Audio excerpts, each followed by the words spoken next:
Bonjour à toutes et à tous, bienvenue dans cette nouvelle série de vidéos qu'on a appelée Le point de vue de Daniel. Daniel, c'est une femme qu'on a rencontrée en Belgique et qui a une triple casquette, qui est professionnelle de la santé sexuelle à l'intersection avec l'autisme, qui est aidante d'une femme adulte avec diagnostic d'autisme et qui est elle-même concernée par cette situation de handicap.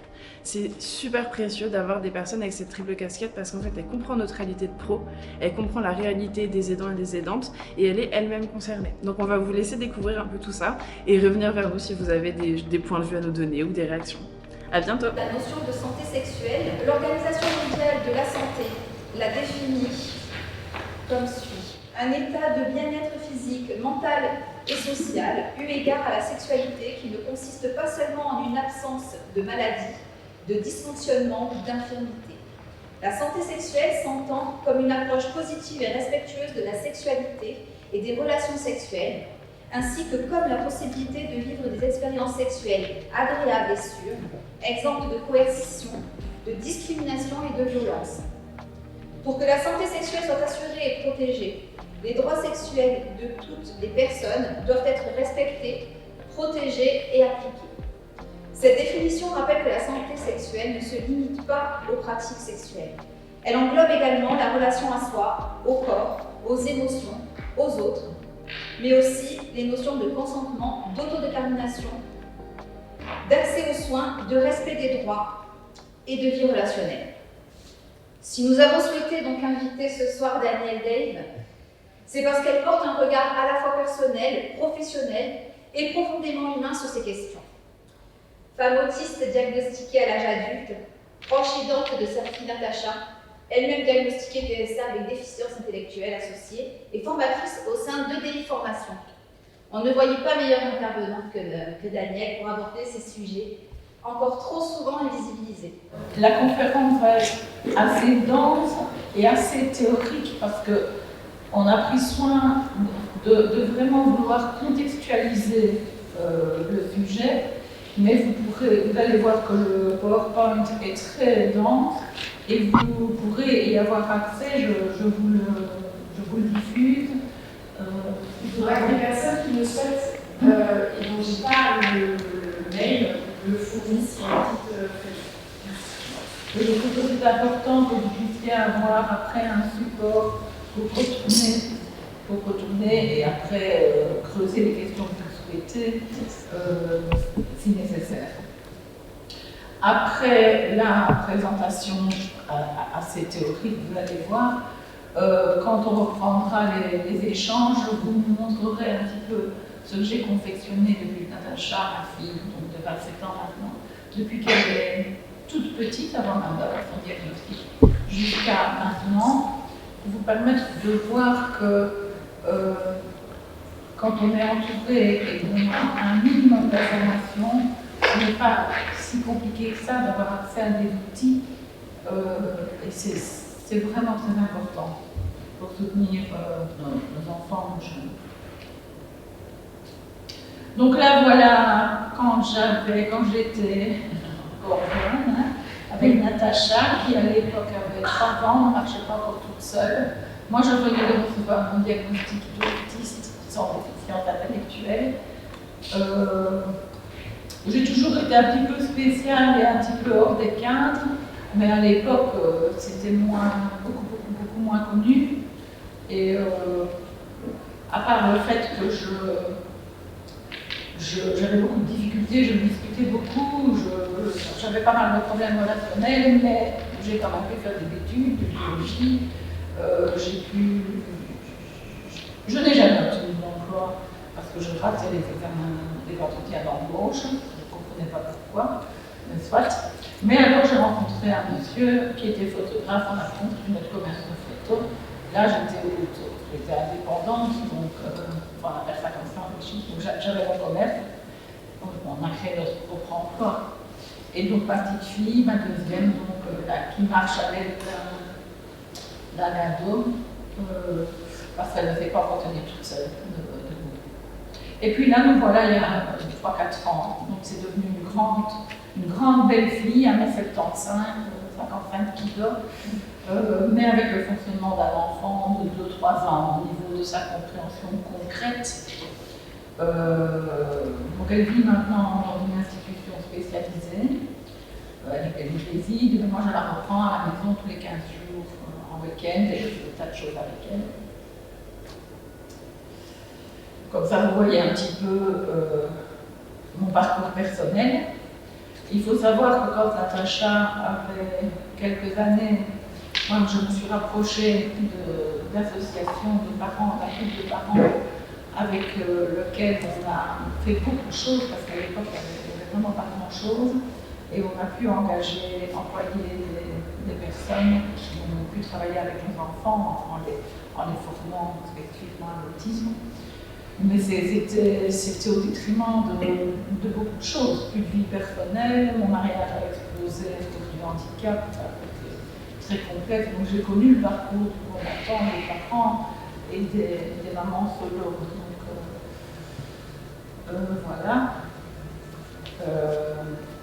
Et j'ai refait à l'époque un diplôme universitaire en études des troubles du développement en France, parce qu'en Belgique ça n'existait pas encore, ça existait quelques années plus tard, ce qui m'a permis de devenir vraiment professionnelle, mais avec une compétence académique, parce que je me voyais mal m'installer comme professionnelle simplement avec une expérience de maman, si riche soit-elle. Mais moi, je suis comme toutes les mamans, on est le spécialiste de notre enfant. Les troubles du sommeil, les troubles de l'alimentation, les troubles sensoriels et différents troubles génétiques. Et 3 petits points, parce qu'avec la science qui évolue, on affine toujours la recherche et on met en évidence de nouvelles choses. Maintenant, la sexualité. C'est un terme général. Alors Vanessa, dans son introduction, elle a repris vraiment le socle de ce que c'est que la santé sexuelle. Et moi, je vais y revenir en détaillant un petit peu plus. Au départ, la sexualité, c'est un phénomène biologique. Donc, c'est l'existence biologique d'organismes sexués et des caractéristiques spécialisées et complémentaires qui permettent la reproduction. Les sexes sont en général mâles et femelles, mais il existe des distinctions sexuelles plus complexes, en particulier dans le monde végétal, mais ce n'est pas le propos.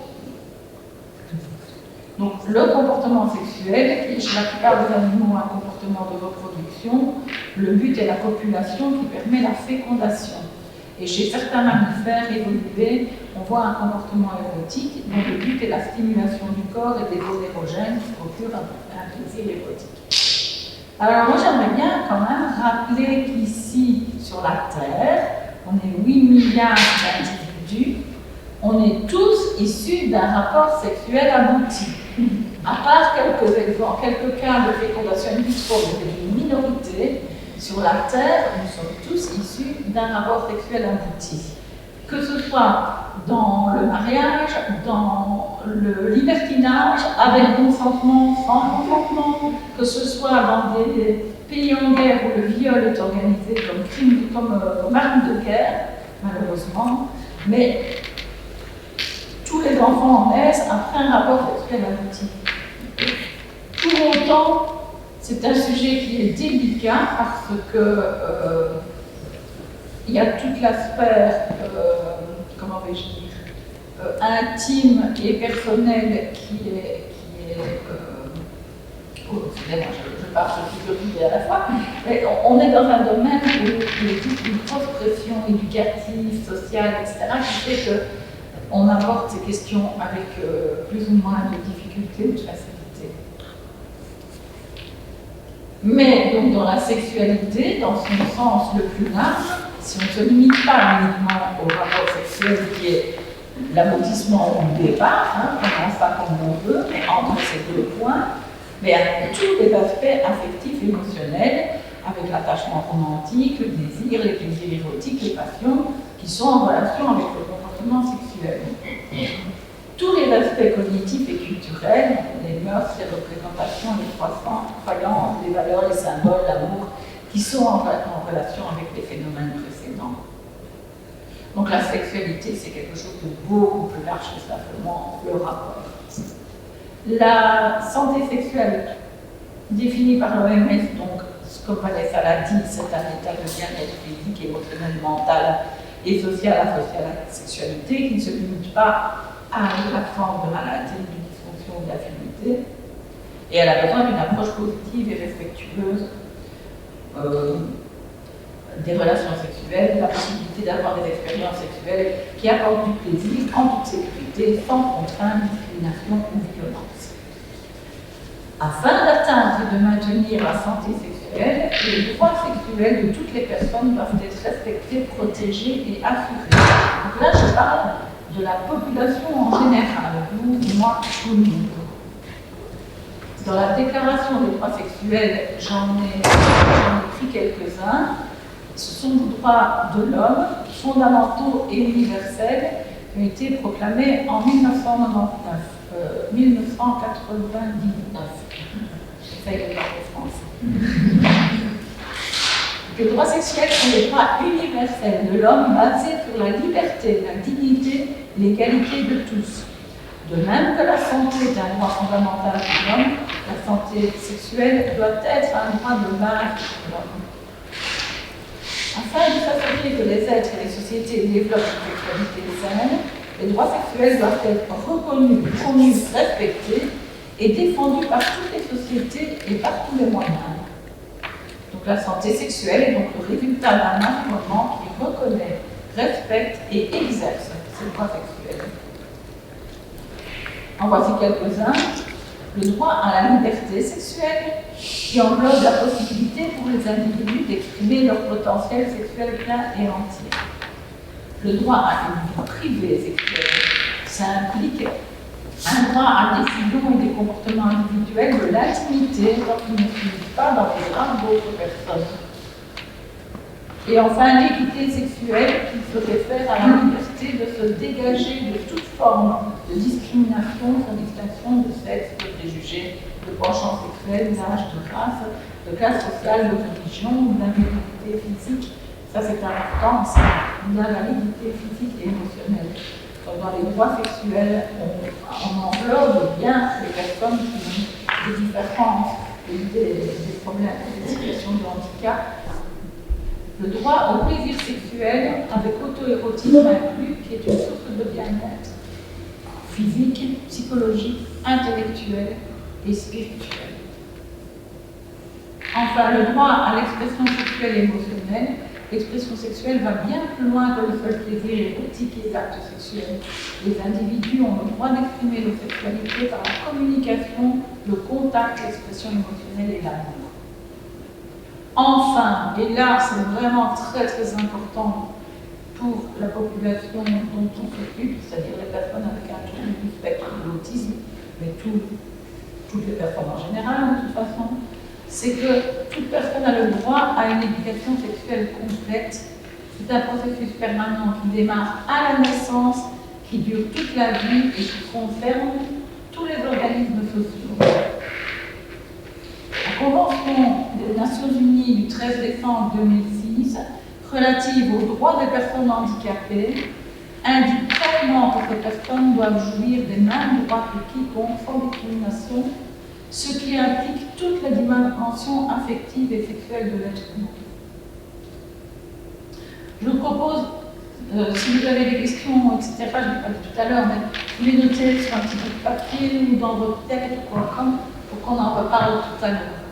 Là, je trace, parce que j'ai un timing, j'ai un cahier des charges super. Elles sont dures avec moi, il ne faut pas croire. Elles me font manger par terre, elles me font faire la traversée de la Corse où il y a 3 milliards de virages. Nous avons une charte des droits des personnes autistes, dont voici quelques extraits. Les personnes autistes doivent pouvoir jouir des mêmes droits et privilèges que ceux de toute la population européenne dans la mesure de leurs possibilités et en considération de leur intérêt. Cette charte a été présentée lors du 4e congrès d'Autisme Europe à La Haye le 10 mai 1992, adoptée sous forme de déclaration écrite par le Parlement européen le 9 mai 1996. On est en quelle année 2026, ça fait combien d'années plus tard? Et ça reste, on a l'impression qu'on est encore dans, je ne vais pas dire dans le désert, sinon on ne serait pas ici. On a l'impression que ça reste quand même tellement difficile de travailler toutes ces notions-là. Alors maintenant, je vais vous faire un petit topo sur la sexualité et le développement de l'enfant ordinaire. J'ai mis entre guillemets, parce que élever un enfant qui n'a pas de problème particulier, il y a plein de choses que l'on fait en tant que parent, en tant qu'école, en tant que collectivité, que l'on va faire sans se poser la question, sans se dire « Ah oui, mais aujourd'hui, je dois lui apprendre à reconnaître les émotions. » Ou bien « Ah, aujourd'hui, je dois lui apprendre les parties de son corps. » Ou « Ah, aujourd'hui, je dois lui apprendre le consentement. » À mesure de la naissance jusqu'à l'adolescence, toutes les choses vont arriver naturellement, parce que ça va de soi, ça fait partie de l'éducation dans son sens le plus large, y compris les questions de la vie intime. On va faire l'expérience sensorielle par le toucher. On a tous en tête les petits bébés qui vont mettre leur pouce de leur pied dans leur bouche, qui vont se découvrir. Voilà, ça fait de la main. C'est à cet âge-là qu'ils apprennent déjà à distinguer les personnes de sexe masculin et féminin. Là, je ne suis pas dans la question du genre, qui est une question extrêmement vaste. Je suis plutôt dans le côté biologique. Et il commence à développer son sens de l'autonomie, donc il comprend entre 0 et 2 ans qu'il peut faire des choses de par lui-même. Et ça fait quelque chose de lui-même. Et il entame ses premières interactions sociales ou les jeux avec les autres enfants. Ce qu'on voit comme comportement fréquent, c'est qu'il explore son corps, y compris ses organes génitaux. À cet âge-là, il y a une réponse sexuelle réflexe et spontanée des érections chez les petits garçons, une modification vaginale chez les petites filles, qui sont des réactions physiologiques. Ce n'est pas du tout de l'érotisme comme quand l'enfant arrive à la préadolescence et à l'adolescence. C'est vraiment le corps qui fonctionne et qui s'entraîne à fonctionner, si je puis m'exprimer comme ça. L'enfant se réjouit au toucher des personnes qui prennent soin de lui. Donc, quand il sait qu'on va venir le prendre dans son berceau, il va commencer à s'agiter. Il aime être nu. Et nous, on soutient ces âges-là de manière consciente ou inconsciente, mais on soutient en lui enseignant les termes justes des parties du corps, notamment, y compris les organes génitaux. Ça, c'est ce qu'il faudrait faire dans le meilleur des mondes, pour que l'enfant ait une connaissance juste et correcte. On invite un petit bébé, on va lui dire « donne-moi ta main » ou « oh le bourrelet ». Là, on aide l'enfant à différencier les personnes de différents sexes. On le soutient à ressentir du plaisir au toucher en le prenant dans les bras, en faisant des caresses non sexuelles, des massages, etc. Ah, ça fait du bien les qui disent dans le dos. Et on lui fournit des occasions d'interaction sociale avec les enfants du même âge. Ensuite, quand le petit bébé devient un petit enfant qui galope partout, il est capable de s'identifier comme étant du sexe masculin ou du sexe féminin. Il est en voie de comprendre les éléments de base de la reproduction humaine, c'est-à-dire qu'il comprend qu'il faut un papa et une maman pour avoir un bébé. Je suis très schématique. Il est aussi en voie de comprendre la notion de vie privée par rapport à la nudité et la sexualité, si toutefois on lui enseigne. Mais en général, dans les familles, ça se fait naturellement. On commence, quand il est bébé, on va peut-être prendre son bain avec lui, et puis quand il grandit, on ne prend plus son bain avec. Alors, commence à être curieux, occasionnellement persistant, par rapport aux organes génitaux des autres, des adultes du même sexe et du sexe opposé. Il peut y avoir une masturbation occasionnelle, mais qui est une stimulation de réconfort ou de détente plutôt qu'une excitation, une recherche d'excitation ou de plaisir sexuel. Une exploration consentante du corps des amis d'un semblable dans un contexte de jeu et de curiosité, les petits enfants qui jouent au docteur, quoi, papa et maman. Il aime être nu, et alors c'est l'âge du pipi caca, les termes d'argot pour les fonctions âge-là, ce qu'on fait pour les souvenirs, c'est on leur enseigne la base de la reproduction, le bébé grandit dans le cerveau d'une femme, la nécessité d'avoir un homme et une femme pour qu'il y ait reproduction. C'est l'âge où on peut leur enseigner les règles de base sur la vie privée et enseigner à l'enfant que son corps lui appartient. C'est très important, on découvrira de son consentement, entre autres. Lui enseigner la différence entre attouchement approprié et non approprié.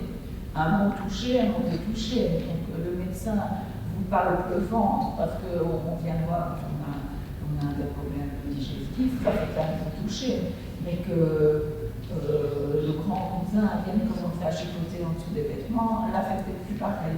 Donc c'est l'âge où on commence à enseigner tout ça. En 5 et 8 ans, donc, les sentiments d'identité sexuelle, de constance sexuelle et de cohérence sexuelle devraient être acquis. Apparition des premiers signes de puberté chez certains enfants et compréhension des bases processus de la reproduction humaine.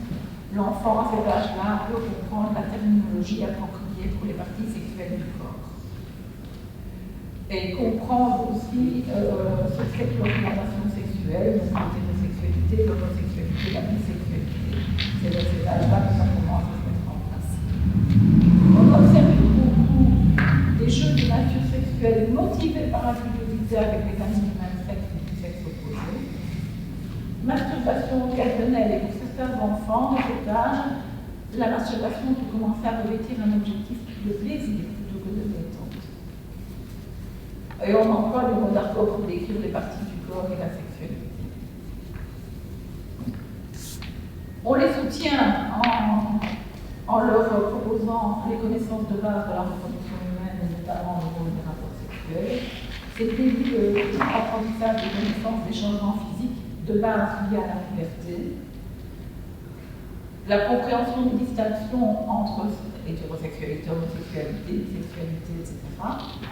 Et introduire la connaissance et les normes sociales liées au rôle de la sexualité au sein des relations. On renforce et on enrichit la connaissance des droits, par exemple, ton corps t'appartient, et les responsabilités, par exemple, l'égalité au sein des relations en matière de sexualité. Enfin, quand ils ont entre 9 et 12 ans, quand ils sont de grands enfants qui vont bientôt devenir des ados, on voit que dans les compétences développées, il y a tous les changements physiques liés à la puberté, les changements psychologiques et sociaux liés à la puberté. Ils ont en principe une bonne compréhension des droits et libertés en matière de sexualité et de relations. À cet âge-là où on commence à sortir avec quelqu'un, je ne sais pas comment on dit ici en Corse, moi à l'époque de ma dernière qui a 20 ans, quand elle avait 10-12 ans, en 6e primaire, 5e, 6e primaire, il me disait, quand il avait un petit ami privilégié, il donnait juste la main par exemple, hein, mais il disait qu'il était en couple. Donc c'est là où on commence à avoir, on a quelqu'un. Alors, il peut commencer à y avoir une forme d'activité physique avec des baisers, même des attouchements, masturbation qui se découvre vers ces âges-là. Et alors, l'enfant se préoccupe de la sexualité, il fait souvent référence. Et il témoigne d'un intérêt envers les médias à contenu sexuel. C'est à cet âge-là qu'il faut faire très attention avec tout ce qui circule sur les réseaux. L'objectif d'apprentissage, pour nous souvenir nos jeunes, c'est de leur permettre d'avoir une connaissance juste, approfondie des aspects physiques et psychologiques de la puberté, une éducation diversifiée en matière de santé sexuelle, notamment le premier rapport sexuel, la contraception, la sexualité protégée, et l'éducation aux habiletés sociales, aux droits et libertés au sein des relations, aux relations interpersonnelles, à satisfaction mutuelle. Enfin, élaboration des compétences afin de comprendre, interpréter, évaluer les messages sexuels et l'imagerie sexuelle médiatique. Tout ceci pour dire que, à l'aube de la puberté, les enfants ordinaires, avec beaucoup de guillemets, qui deviennent ados, ils sont sur les starting blocks, qu'on le veuille ou non. Quand je fais mes formations, qui durent plusieurs jours dans les institutions, discussion, je suis avec des groupes d'éducateurs qu'on a plus le temps d'échanger, c'est qu'on ne sait pas faire là maintenant quand je me parle de mes informations. Ce qui revient souvent comme commentaire, c'est « Ah mais non, c'est pas si jeune que ça arrive, mais si. C'est parce qu'ils n'ont pas forcément besoin de nous pour avoir toute cette information. Elle arrive d'un petit peu partout et ils l'apprennent d'un petit peu partout. Mais les auteurs autisme, qu'est-ce qu'il en est? Hein, je vais parler de l'impact de l'autisme sur le développement et l'expression de la sexualité. Donc, les personnes autistes sont bien évidemment des êtres sexués. Donc, le développement de la sexualité, qui est un processus naturel, qui déroule dès la naissance, y compris chez les personnes en situation de handicap. Mais ce développement est affecté et entravé dans toute son expression et son épanouissement, tant dans sa dimension physique que sa dimension psychologique. Face à l'autisme, plus encore que le retard mental éventuellement associé, il y a des déviances qui apparaissent, s'exprimant par des manifestations et ou des utilisations à la fois inhabituelles et inadéquates des comportements sexuels au sens le plus large du terme. Là, je m'arrête une minute pour vous raconter l'histoire d'un jeune garçon d'une vingtaine d'années, autiste sans déficience intellectuelle, qui fait des études supérieures, donc qui est relativement bien intégré dans la société, mais qui a des parents musulmans, qui a une prise en charge adaptée, qui voit régulièrement notamment une psychologue, avec qui il a un soutien pour sa vie amoureuse. En fait, il a une petite amie et alors il a besoin d'avoir un peu des modes d'emploi sur comment se comporter, comment communiquer, etc. avec sa petite amie. Et tout se passe bien jusqu'au jour où il veut avoir une relation sexuelle avec elle. La petite amie, les parents, tout le monde est bienveillant autour, le cadre est bienveillant. Et donc, il reçoit sa petite amie chez lui. Mais ça se passe très mal, et il l'achète, comme il dit, et il ne veut plus la voir. Et alors, ses parents sont très étonnés, mais il n'explique rien, il retourne chez la psychologue. Et là, il dit à la psychologue, mais tu te rends compte, ces seins ne se sont même pas déployés. Alors, la psychologue, ces seins ne se sont pas déployés, qu'est-ce que tu veux dire? Alors là, je vais le raccourci, mais en fait, ce jeune avait accès à Internet et à des contenus pornographiques. Et donc, il avait constaté que les femmes dans les vidéos pornographiques ont des seins comme ça, belles du bord, et ça lui plaisait beaucoup. Et donc, quand il a commencé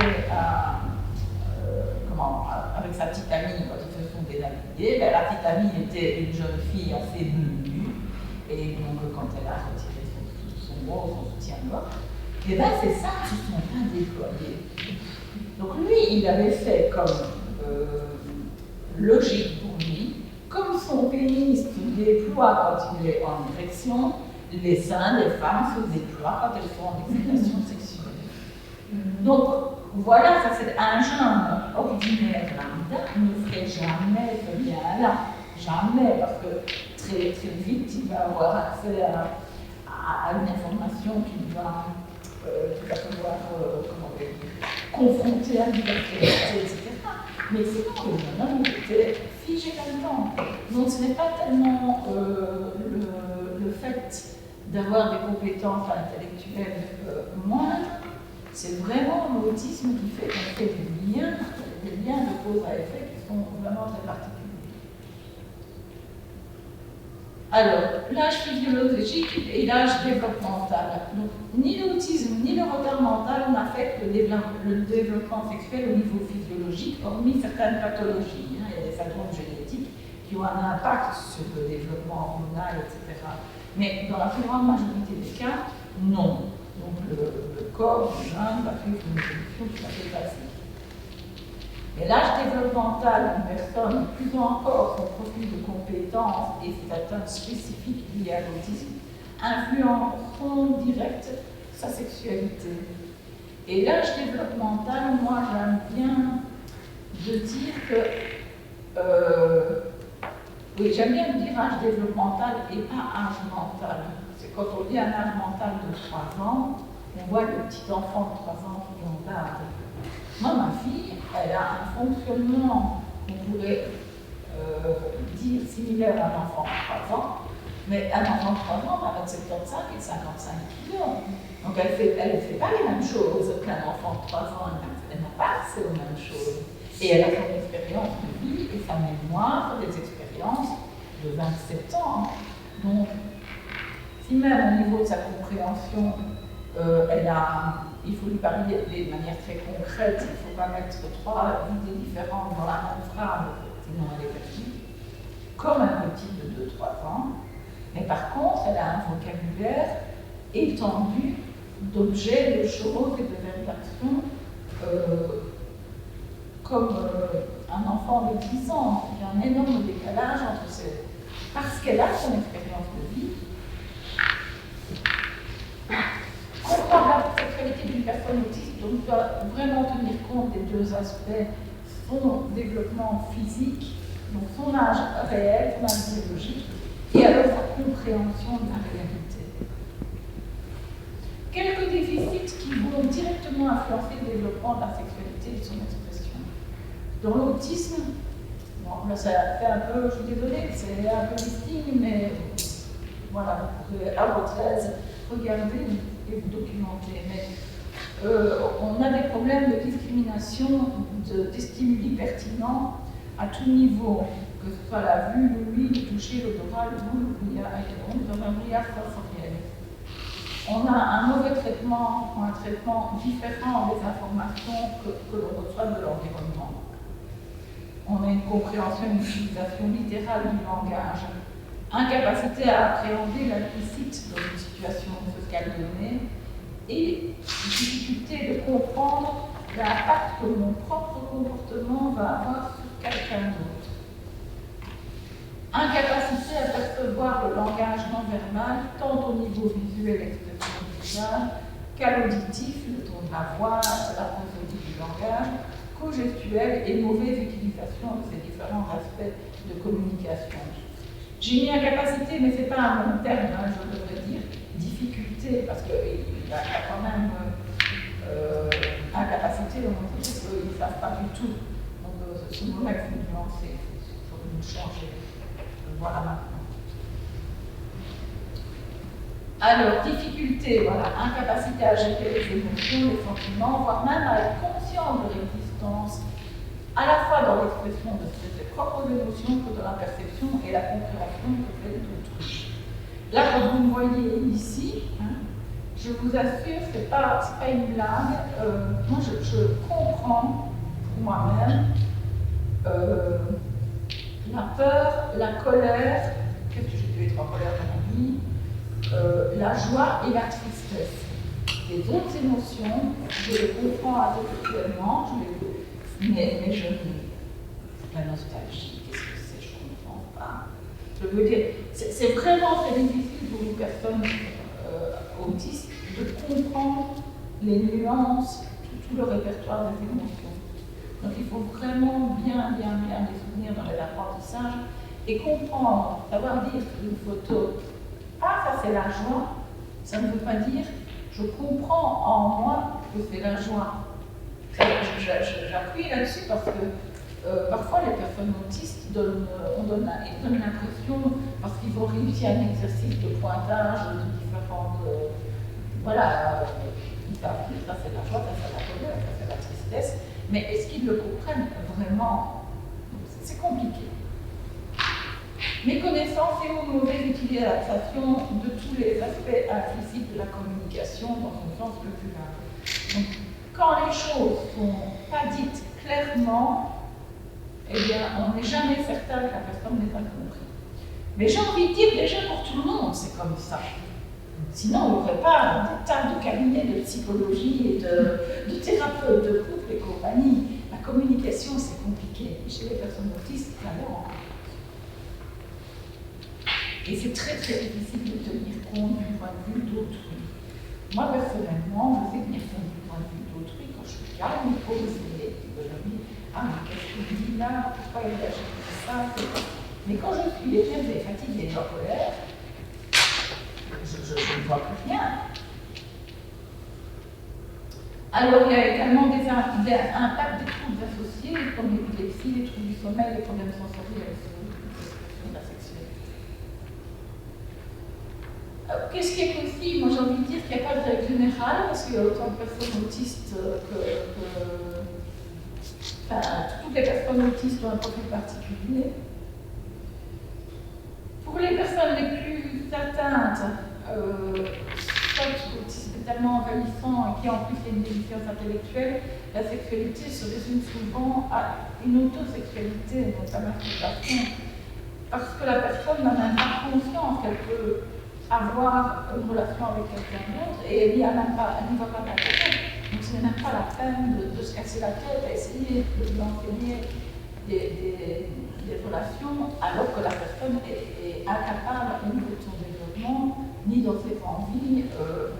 Par contre, lui permettre d'avoir un toucher personnel qui ne la blesse pas, qui se fait dans des endroits appropriés, pas n'importe quoi, au milieu du salon ou dans un magasin, ça notre rôle est important à ce niveau-là. Les personnes à haut potentiel, dans les meilleurs des cas, la vie affective et sexuelle peut être tout aussi épanouie ou compliquée que peut l'être celle de tout un chacun. Et entre ces deux extrêmes, il y a ici, je vous ai fait un petit topo sur comprendre les conduites sexuelles que l'on juge inadaptées.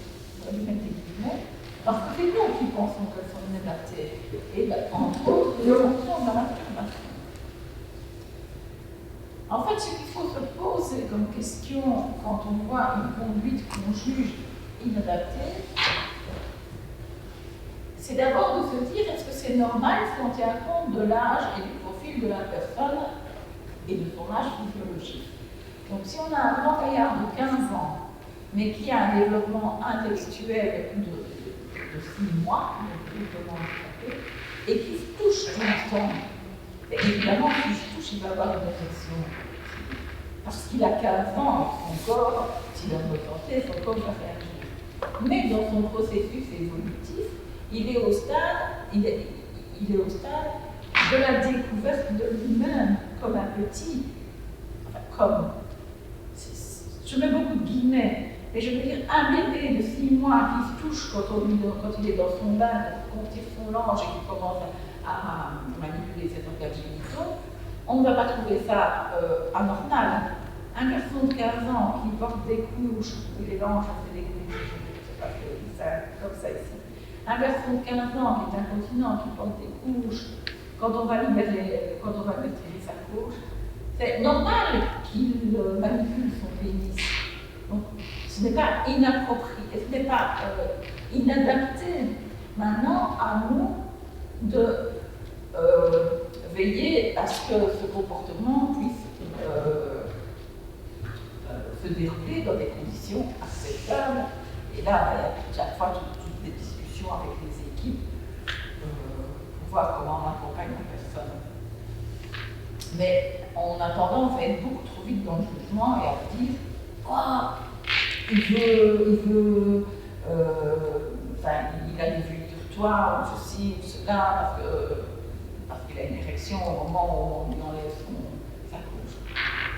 Maintenant, dans quelles circonstances s'observe cette conduite et quelles sont les conséquences immédiates et différées pour la personne par les notions d'efficacité? Et là, je vais vous raconter l'histoire d'un jeune qui adore, c'est un homme, 25-30 ans, je veux dire, enfin un adulte, avec déficience intellectuelle, et qui n'a pas été éduqué avec un moyen de communication. Donc il communique uniquement par son comportement, donc des cris et des gestes. Il adore aller en camionnette, se balader en camionnette. Et donc ce jour-là, ils partent à plusieurs avec l'équipe d'éducateurs, ils vont dans un magasin pour faire des courses. Bon, arrivé dans le magasin, voilà que accidentellement la ceinture de son pantalon casse et le pantalon tombe pantalon slip et se trouve cul nu en plein milieu du magasin. Et donc évidemment, les éducateurs sautent dessus, on veut le rhabiller, le pantalon qui est à part, on ramène à la camionnette. Ça se passe comme ça.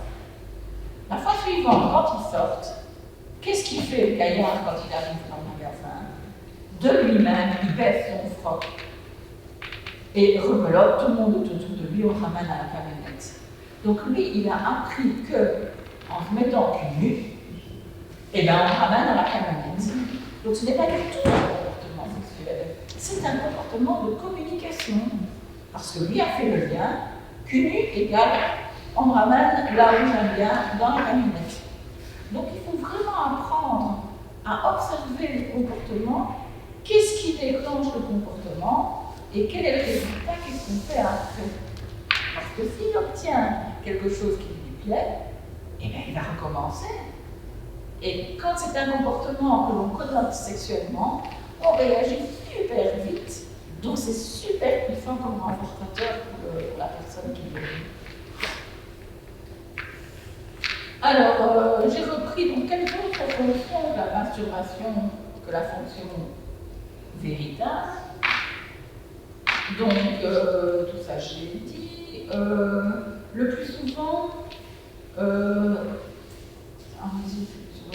oui, donc, en fait, j'explique là tout ce que je viens de vous dire. J'avais oublié que j'avais fait la DIA, mais comme ça, vous aurez tout le texte, vous pourrez voir les bonnes anecdotes. Donc, c'est l'article à communiquer. Attention que une masturbation compulsive, que ce soit pour un garçon ou pour une fille, ça peut être le problème, l'indice d'un problème médical, une infection, une maladie. Je connaissais une jeune fille de 14 ans, quand elle était toujours à l'école, qui se frottait le pubis en poursuivant son éducateur. Et alors les gens disaient qu'elle avait des envies sexuelles parce qu'elle suivait son éducateur. En réalité, la jeune fille souffrait d'une cystite et elle essayait de le dire comme elle pouvait à son éducateur référent qui était celui à qui elle avait le plus confiance. Hein, donc, mais le regard des autres, c'était « Ah, c'est du sexe ». Mais non, pas du tout. Donc toujours vérifier qu'il n'y a pas un problème infectieux avec normalement un caillou dans la chaussure, je ne sais pas moi. De manière générale, quand il y a un comportement problématique, vérifier l'état de bien-être de la personne, on vous dit souvent. Ça peut être un signe d'ennui, hein, la masturbation, parce que surtout les garçons, on observe souvent, ils s'embêtent, ils ont un jouet avec les mains, voilà. Ça peut être une stéréotypie. Maintenant, une masturbation compulsive qui n'aboutit pas à l'orgasme et donc à la détente physiologique qui s'enfuit, ça peut être le signe d'une technique inadéquate. Donc le jeune va se laisser s'automutiler, mais continuer. C'est comme quand vous avez une piqûre de moustique. On se gratte, on sait qu'il ne faut pas, et on continue, parce que quand on se gratte, ça fait du bien, et puis après ça fait mal, et puis on recommence, et puis on se blesse. C'est un peu l'idée. Donc on peut arriver à des comportements d'automutilation avec toutes les conséquences négatives que ça a. Les menstruations chez les jeunes filles, quelques remarques. Il faut un apprentissage explicite. Moi, personnellement, je me suis intéressée à la question parce que quand ma fille a commencé à avoir ses règles, je ne savais pas comment lui apprendre. Je n'ai pas trouvé de soutien visuel. Qu'est-ce que j'ai fait? Je l'ai prise avec moi tous les mois. Quand moi j'avais mes règles, entre ses 10 ans et 12 ans, je la prenais avec moi dans la salle de bain et je lui montrais, je retirais ma culotte, je lui montrais la serviette avec le sang, je roulais la serviette, je la mettais dans une petite poubelle, je prenais des lingettes pour me nettoyer parce que je savais que pour Natacha, ce serait plus facile. Enfin bref, j'avais adapté ça. Et j'ai fait ça pendant 2 ans. Aucun éducateur ne pouvait faire ce geste-là. Et je ne voulais pas qu'elle fasse sa grande sœur, qui soit impliquée, je voulais préserver sa grande sœur. Résultat des courses, Natacha a été très très très bien éduquée. Quand elle avait ses règles la première fois, elle est arrivée, elle m'a dit « Maman, j'aime ça, il faut la grosse serviette. » Impeccable, pas de panique, rien du tout. Et je n'ai jamais vu traîner les serviettes quand elle se changeait. Mais tout ce qu'on avait mis en place, et je vous en parlerai tout à l'heure en vous montrant les outils, entre elle et moi, en ce qui concerne la respectativité, la distance, ne pas venir près de maman quand elle est dans la salle de bain, etc., tout ça, ça a été cassé. Hein. Autant elle a respecté ce qu'elle avait appris avec les autres, donc elle savait bien quand on avait mis en salle de bain, on ne pas regarder, quand on est aux toilettes, on ne se plante pas derrière la porte. Moi, c'était fichu. Derrière la porte des toilettes, ah maman, t'as fini de faire pipi. Ah, tu fais des croûtes. Ah, ceci. Ah, ça va toujours. C'est pas gay, quoi. Mais donc, c'est à ce moment-là que moi, je me suis intéressée à la réflexion relationnelle dans l'autisme. C'est ça qui a fait que le point de départ de mon intérêt, entre guillemets. Mais toujours est-il que l'apprentissage explicite, ça fonctionne. Alors, on peut utiliser pour certaines jeunes filles la pilule contraceptive dans un but de prévisibilité. C'est ce qu'on a fait avec Natacha, parce elle paniquait, parce qu'elle ne savait pas quand ses règles allaient arriver, et parfois elle avait un petit peu de sa culotte un peu souillée, elle croyait que sa règle allait venir, et puis elle ne venait pas, et puis oh là là là là là là. Donc du coup, vers 15 ans, elle a mis sous contraception pour qu'elle puisse avoir le calendrier avec les dates, et alors ça s'est très bien passé.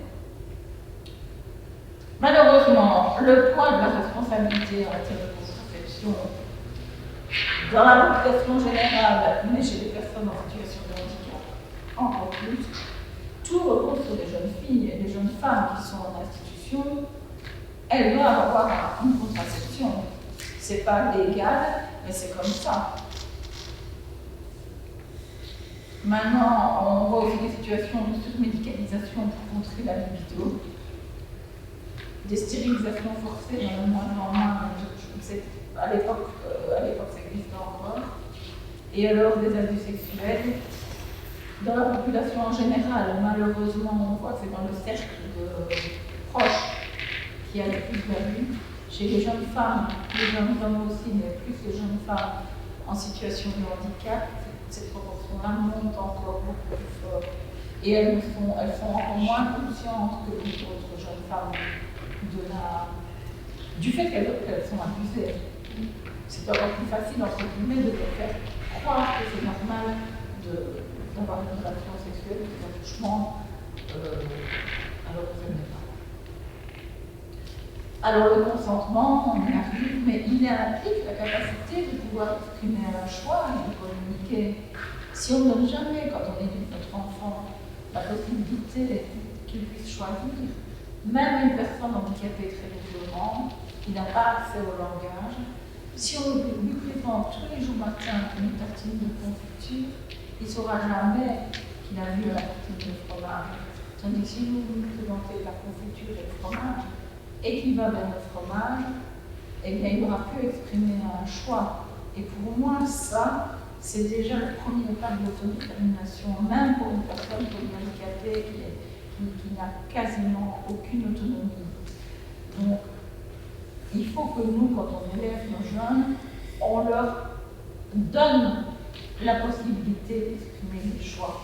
Et dans le handicap, on fait souvent à la place parce qu'on n'a pas le temps, ça va plus vite, c'est difficile. Et on ne juge pas les filles. Moi aussi, j'ai fait la tartine de ma fille parce qu'il fallait être prêt le matin, il y avait des heures qui faisaient leur tartine elle-même. Alors, mais seulement le week-end, quand j'avais là, on a tout le temps, elle prenait un quart d'heure pour faire sa tartine, il y avait des trous partout, mais elle le faisait. En semaine, c'était pas possible, il fallait que je fasse à sa place, sinon je devais être 4 heures du matin. Alors, j'ai mis ici, donc pour moi, ma position, quel que soit le niveau des atteintes, il y a toujours quelque chose à faire.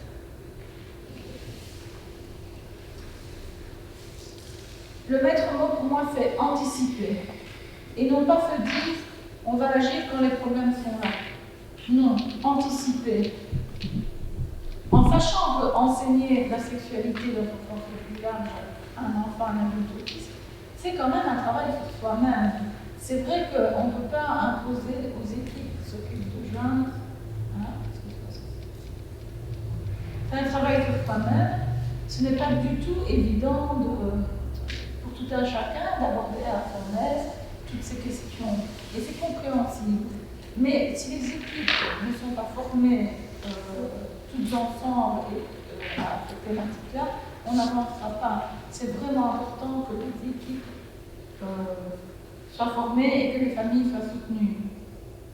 Parce qu'il faut accepter de devoir enseigner des choses intimes. Moi, quand j'ai pris ma fille avec moi dans la salle de bain, ça ne m'amusait pas. Hein. Je ne suis pas exhibitionniste, hein, mais je ne voyais pas d'autre choix que, alors c'est discutable, mais pour moi, ma priorité, c'était que Natacha soit autonome. C'est ce que j'ai pu remarquer dans la vie de toutes les personnes handicapées autour de moi. Quand une personne est handicapée, même lourdement handicapée, mais quand elle ne porte pas de couche, on la respecte au niveau de compétence. Et donc pour moi, c'est vraiment important quand à chaque fois une autonome et une. Alors il faut accepter que les images et les vidéos ne fonctionnent pas dans l'autisme. Sauf pour nous rassurer. Des images un petit peu douces comme ça, non. Non, il faut montrer des supports visuels et concrets qui sont conformes à la réalité. Ça n'a rien de pornographique, c'est la réalité. Et donc, une photo qui illustre, ici je reprends la masturbation, parce que c'est quelque chose qui est quand même très très délicat, mais ça n'a pas de connotation pornographique. Mais pour montrer à un jeune homme comment enfiler un préservatif sur un pénis, si on ne lui montre pas un pénis en érection, ça n'ira pas. Donc, toutes les méthodes pertinentes dans l'autisme devraient inclure dès le jeune âge des questions sexuelles au sens le plus large, en tenant compte des spécificités de la personne. Et alors, je termine là-dessus parce que c'est vraiment le plus important, priorité à l'enseignement d'un moyen de communication, aussi simple soit-il, que ce soit à l'aide de pictogrammes, de photos, d'objets. Si la personne ne peut pas communiquer, comment voulez-vous qu'elle exprime quoi que ce soit? Préparer l'apparition de la puberté à l'avance, parce que souvent on attend que les comportements à problème arrivent avant d'agir. Or, la prévention dans tous les domaines, pas que dans la sexualité, la prévention et l'information permettent justement d'éviter les problèmes. Et enfin, réévaluer régulièrement à la fois le bilan de développement, le bilan sensoriel et le suivi médical, pour avoir une vision au jour d'aujourd'hui de où en est la personne. Parce que les gens évoluent, ce qui marchait il y a 2 ans n'est plus d'actualité aujourd'hui. Je vous ai mis 2 livres qui sont des programmes d'intervention, l'un, le premier aussi, pour les personnes en déficience intellectuelle, et l'autre, Cocorico belge, parce que c'est nous qui l'avons fait, donc des collègues pour les personnes avec autisme et déficience intellectuelle. Donc je vous les recommande vivement. Et alors ici, je ne vais pas l'aborder aujourd'hui, ici, mais je voulais les voir à votre aise, les dias suivantes. Ça reprend un petit peu toutes les notions pour que faire face à toutes les questions qui sont à se poser face à des comportements sexuels problématiques, des stratégies.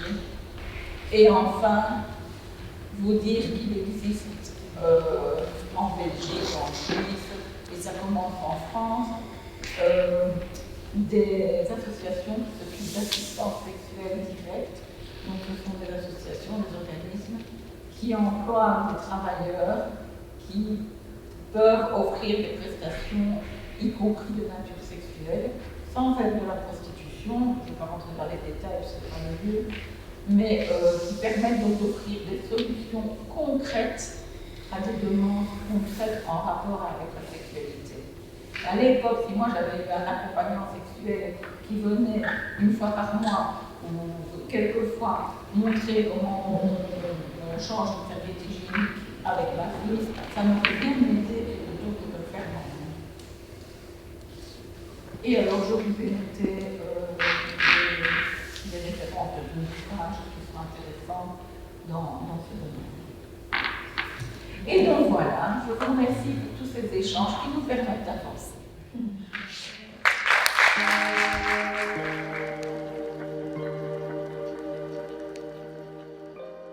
Le centre ressources, une de nos missions, c'est d'avoir un fonds documentaire. Donc d'avoir des outils, d'avoir du matériel, de montrer ce qui existe et ce qui est adapté. Donc on en a mis une petite partie sur nos sujets.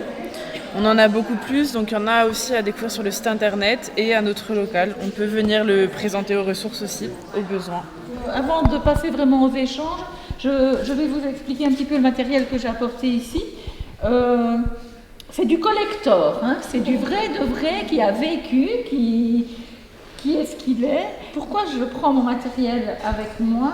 C'est parce que j'ai à cœur de démystifier le matériel pédagogique. Pas besoin d'acheter des programmes informatiques bien chers, des machines, des bazars, des machins. Non. Je suis partie à l'époque avec des photos, une plastifieuse et du scratch. Alors ma fille Natacha m'était rendu compte qu'elle ne s'intéressait pas aux livres, rien du tout. Alors je lui avais fait ces petits livres avec la famille. Et j'avais mis mes petites légendes pour que tout un chacun lui lise de la même manière. Donc là c'est Roxane, Natacha et Odile. Ici un petit peu plus loin, Natacha boit toute seule.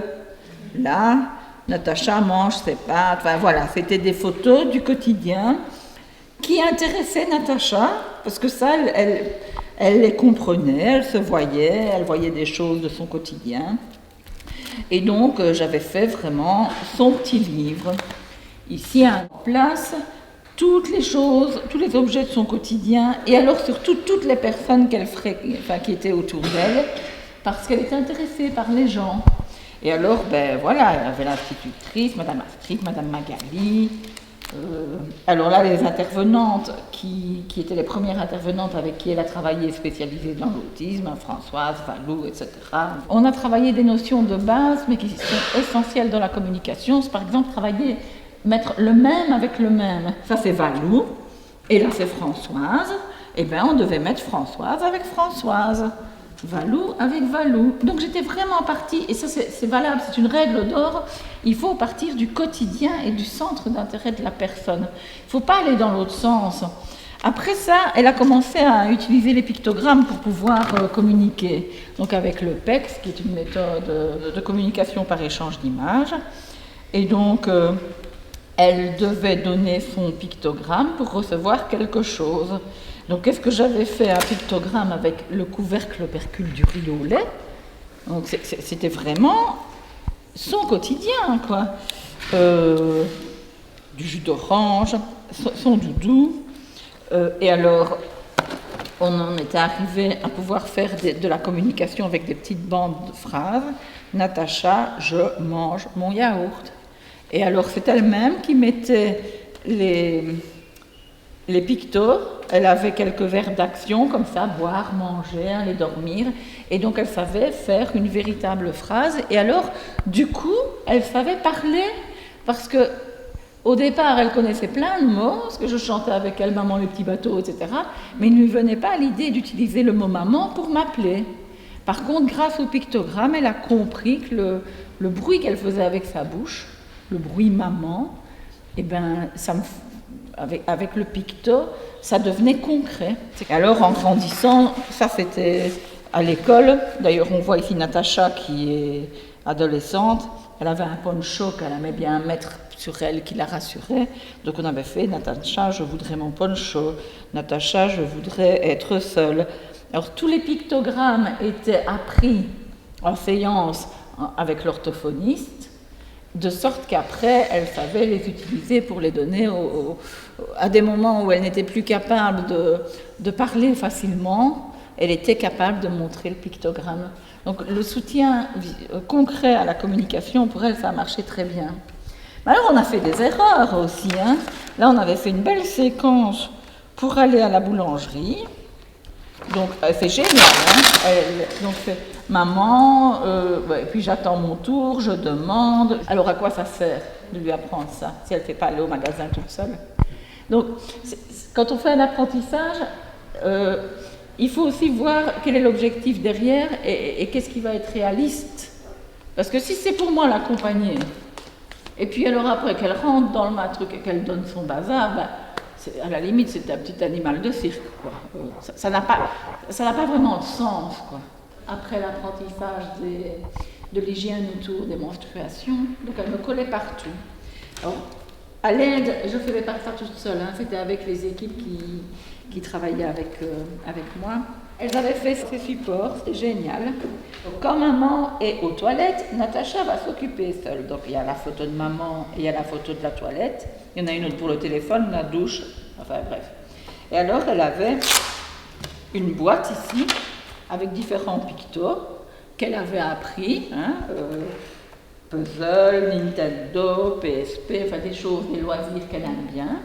Et on mettait ça ensemble, c'est elle qui choisissait l'activité. On mettait le timer en route. Je ris parce que... Et puis alors moi je partais vite aux toilettes en me disant j'ai 10 minutes, ça va aller. Avec la meilleure volonté du monde, on leur apprend des choses, etc. On les rend compétents. Mais après, il y a ce qu'ils veulent faire ou pas, il y a leur caractère. On veut qu'ils soient autonomes et autodéterminés, mais en même temps, c'est comme tout à chacun. Quand ils ne veulent pas, ils ne veulent pas. Quand ils veulent bien, ils veulent bien. Mais je trouve que c'est important qu'ils puissent s'exprimer, quoi. Alors ça, j'adore, c'est un emploi du temps. Je l'adore parce que c'était pour illustrer un horaire. Après l'école, c'est la petite sœur, ma petite quatrième, qui avait peut-être une dizaine d'années à l'époque, qui a voulu faire elle-même l'emploi du temps de sa grande sœur pour quand on revient de l'école. Donc ça, c'était sur le frigo et on mettait, Natacha glissait un aimant au fur et à mesure. Ici, ces deux-ci, c'est à l'école qu'ils ont fait ça, c'était pour apprendre à Natacha les parties du corps. Ça a bien fonctionné, beaucoup, elle mettait le bras avec le bras, elle refaisait le puzzle et elle apprenait les différentes parties, donc ça c'était très bien. Ça, très très important, le cahier de communication, pour que tout le monde mette une trace de ce qu'il a fait, comme ça tout le monde parle le même langage. Ce qu'elle a eu aussi avec elle, qui l'a beaucoup aidée à l'école quand elle était avec des intervenants qui la connaissaient moins, c'est un porte-clés avec des actions liées à l'école, donc je voudrais boire. Je me suis beaucoup inspirée de ce que fait Santé BD. Ici, ce sont des petits journaux que Intimagir m'a prêtés, parce que je n'ai plus, moi, les supports que j'avais faits. Mais en partant de ces supports-ci, je pouvais choisir quelques images que j'isolais pour pouvoir après montrer à Natacha ce qui se passe quand on va chez le dentiste, ce qui se passe quand on va chez le médecin. Donc c'était bien.